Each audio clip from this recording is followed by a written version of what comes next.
La sortie récente en combo DVD Blu-ray de Paiement Cash, film plutôt méconnu de John Frankenheimer, avec dans le rôle principal Roy Scheider, nous a donné envie de revenir sur la carrière de l'acteur américain, particulièrement cher à notre cœur, en posant cette question simple: c'était qui, ou plutôt c'était quoi, justement, Roy Scheider? Voici notre réponse, plus que jamais subjective, en 10 petites madeleines.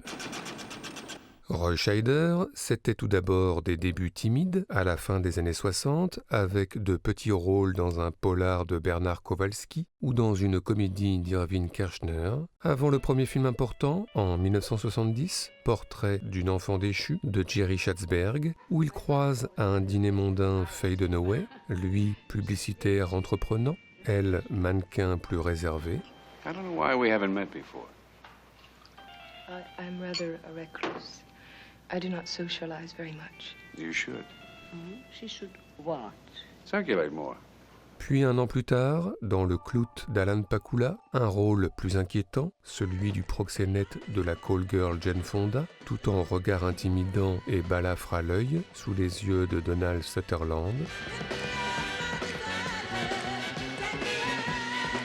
Et puis la même année vient la révélation avec French Connection de William Friedkin, où il forme un détonnant duo avec Gene Hackman, détaillant de façon quasi documentaire le travail de la police avec ses heures passées en planque, ses heures passées à écouter les conversations secrètes, ses heures de filature en voiture ou ses heures de filature à pied.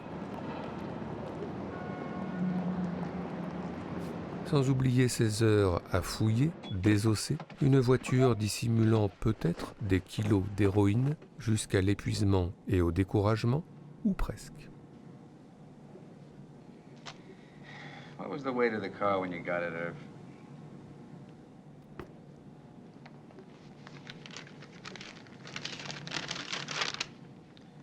£4,795.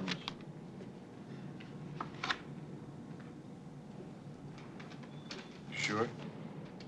Roy Scheider, c'était ensuite, dans la continuité des années 70, un détour vers le cinéma français, tout d'abord dans L'Attentat d'Yves Boisset, film qui revient sur l'affaire Ben Barka, avec une rencontre dans les salons chics avec Jean-Louis Trintignant. Vous vous emmerdez autant que moi. Michael Howard, American TV correspondent. Mais aussi, à la même période, le plutôt sous-estimé Un homme est mort de Jacques Deray, tourné cette fois à Los Angeles, pour des retrouvailles plus tendues entre Jean-Louis Trintignant, tueur à gages français, et Roy Scheider, tueur à gages américain. Going down? Enfin, toujours début 70, le retour à New York pour un nouveau polar et pas n'importe lequel, Police Puissance 7, signé Philippe d'Antoni, avec notamment une course-poursuite en voiture d'anthologie, longue de 10 minutes, qui commence dans la rue et qui se poursuit sur l'autoroute, avec en point d'orgue une impressionnante fusillade avec un bus comme témoin.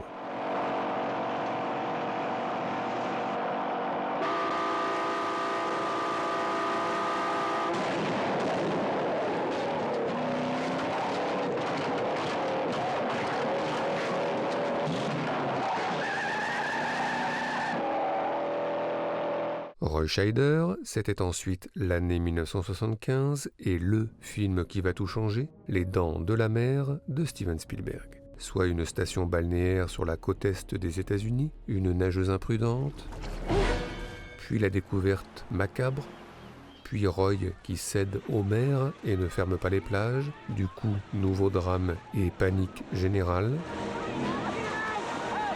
Alors l'appel à un scientifique et à un vieux loup de mer pour le début d'une chasse aux requins très Moby Dick, avec une première apparition du monstre marin entré dans l'histoire du cinéma, ponctuée par une phrase prononcée cigarette aux lèvres, entrée elle aussi dans l'histoire du cinéma.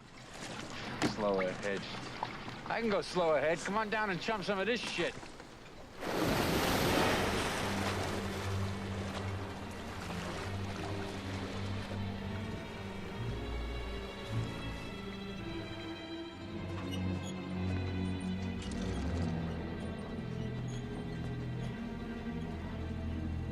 You're gonna need a bigger boat.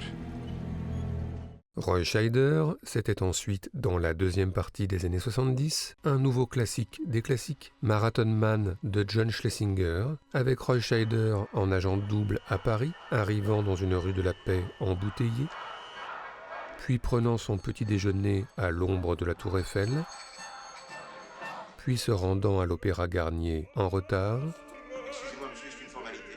ou encore donnant des rendez-vous nocturnes dans les jardins du Palais Royal au rythme de la musique anxiogène de Michael Small.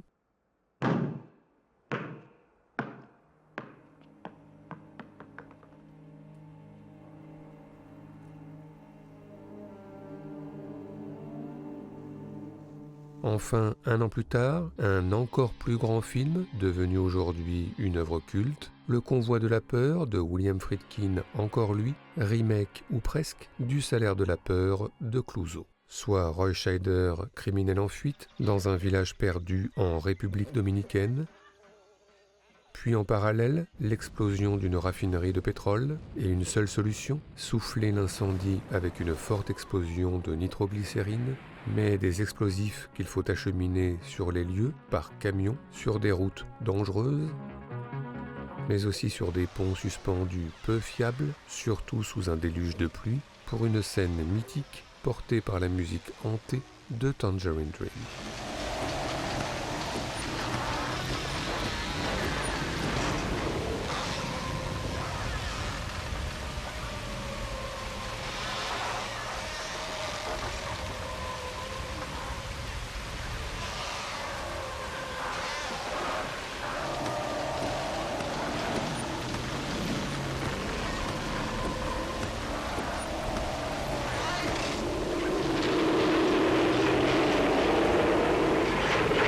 Roy Scheider, c'était ensuite, dans la continuité des années 70, une occasion manquée, le rôle de Michael Vronsky dans Voyage au bout de l'enfer, finalement tenu par Robert De Niro, mais promis au départ à Roy Scheider, lequel déclinera peu de temps avant le tournage, en raison de différends créatifs avec Michael Cimino. Et puis au même moment, un film que Roy Scheider accepte, mais par obligation contractuelle, la suite des Dents de la Mer, où il reprend forcé son rôle du chef Brody, mais où pourtant il excelle en personnage obsessionnel, persuadé qu'un grand requin blanc hante à nouveau les côtes. Roy, seul contre tous, perdu dans ses pensées et ses traumas du passé, le regard sans cesse tourné vers le grand large.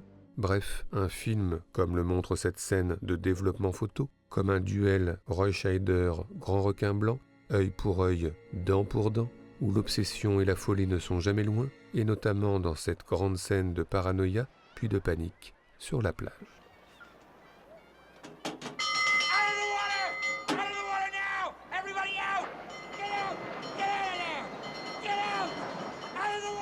What the hell is that idiot doing? Everybody out!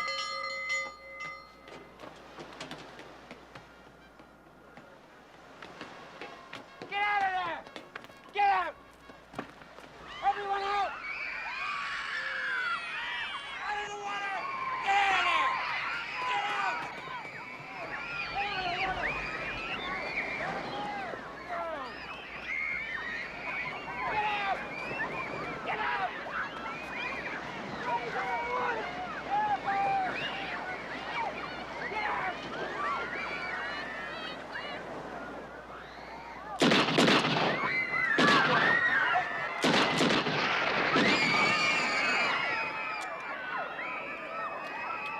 Get out!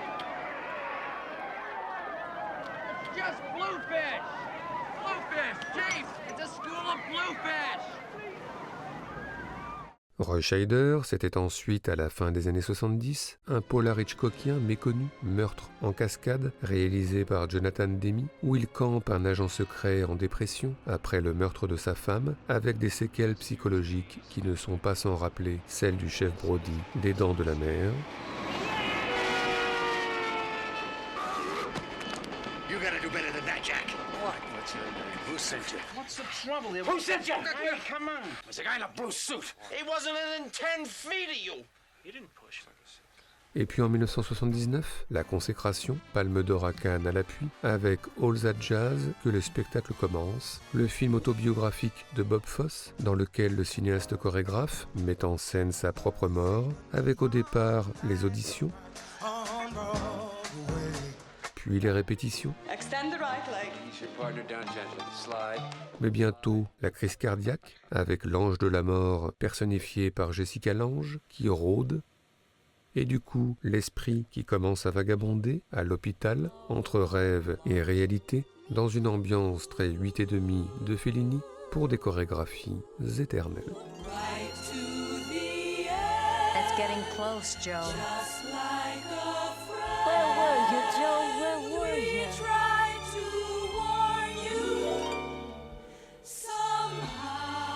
You didn't listen, Daddy. You didn't listen.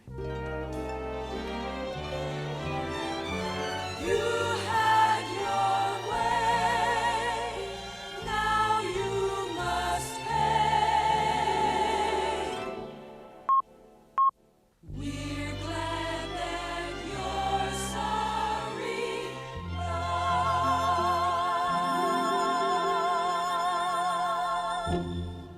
Cut! Roy Scheider, c'était ensuite, au début des années 80, un nouveau thriller hitchcockien, La mort aux enchères, signé Robert Benton, où il croise en psychanalyste une mystérieuse Meryl Streep qui a 2 ou 3 choses à cacher. Dr. Rice? My name is Brooke Reynolds. I was a friend of George Barnum.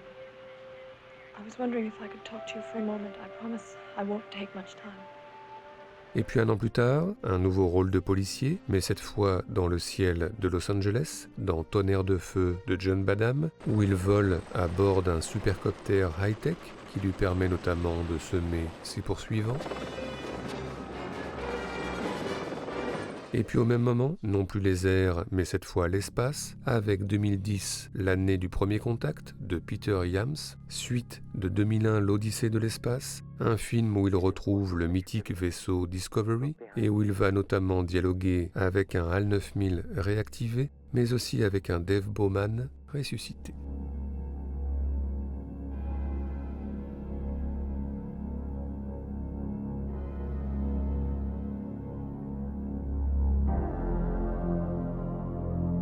Roy Scheider, c'était ensuite, au milieu des années 80, une participation au Mishima de Paul Schrader en tant que narrateur de la version américaine. Suddenly, I came across a picture whose only purpose had been to lie in wait for centuries and ambush me. Mais aussi au même moment, Paiement cash de John Frankenheimer, d'après le roman d'Elmore Leonard. Soit Roy, riche industriel, qui trompe sa femme Anne Margaret avec une call girl, mais une sextape, un chantage et une demande de rançon qui fait bientôt imploser le couple. Avec un choix de mise en scène simple et efficace, pendant la première partie du film, Roy Scheider est sans cesse suivi, poursuivi, harcelé par une caméra qui ne le lâche pas, dont il ne peut se défaire, littéralement encerclé dans la machination.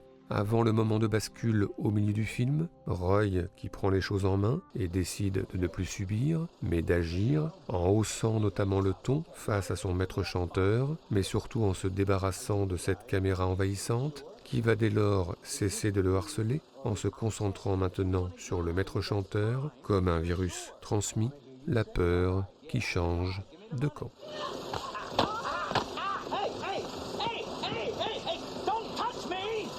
Something about your face makes me want to slap the shit out of it. Now I've got to talk to you. I've got to show you something. So show me. All right. You come to my plant tonight at 12:45 after the last shift. I could be walking into something. Buddy, you could be walking into surgery right now. 12:45. Be there. Roy Scheider, c'était ensuite, à la fin des années 80, une filmographie qui devient plus disparate, avec de premiers rôles qui passent inaperçus, notamment chez Peter Masterson ou chez John Frankenheimer encore lui, et puis quelques seconds rôles, là aussi peu commentés, chez Fred Schepisi ou chez Peter Medak, avec tout de même, à cette période, quelques curiosités, comme dans Cohen and Tate d'Eric Red, ce rôle de tueur glaçant, teinture blonde et visage de marbre.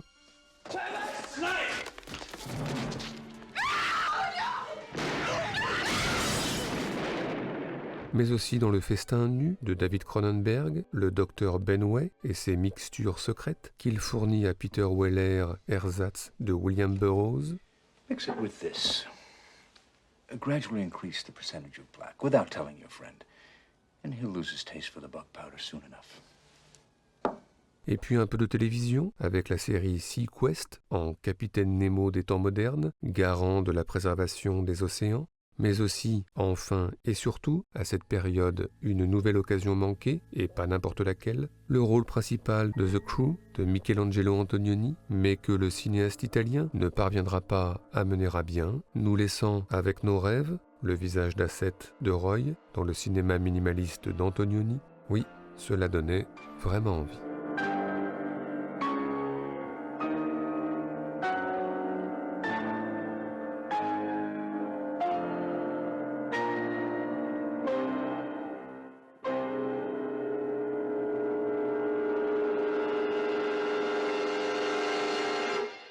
Roy Scheider, c'était enfin des années 90 et 2000, plus douloureuse encore, car pour un rôle intéressant de patriarche chez Bart Freundlich et une apparition le temps d'une scène de procès chez Francis Ford Coppola, combien de séries B hasardeuses, de polars ou de films d'horreur fauchés, des films sortis directement en vidéo, très en deçà de sa filmographie passée, qui nous font penser que le cinéma, dans les années 2000, a oublié Roy Scheider, acteur finalement à jamais ancré dans une période, les années 70, son âge d'or, et depuis anachronique, errant dans une époque qui n'est plus la sienne, sans ultime grand film pour lui offrir une sortie digne de son talent avant son décès, un soir du mois de février 2008. Alors, pour conclure sur une note plus réjouissante, revenons en arrière, et plus précisément à All That Jazz, car ces adieux flamboyants, Roy Scheider les a faits, mais prématurément, et nous ne le savions pas encore, car en effet, dans la dernière scène du film, Roy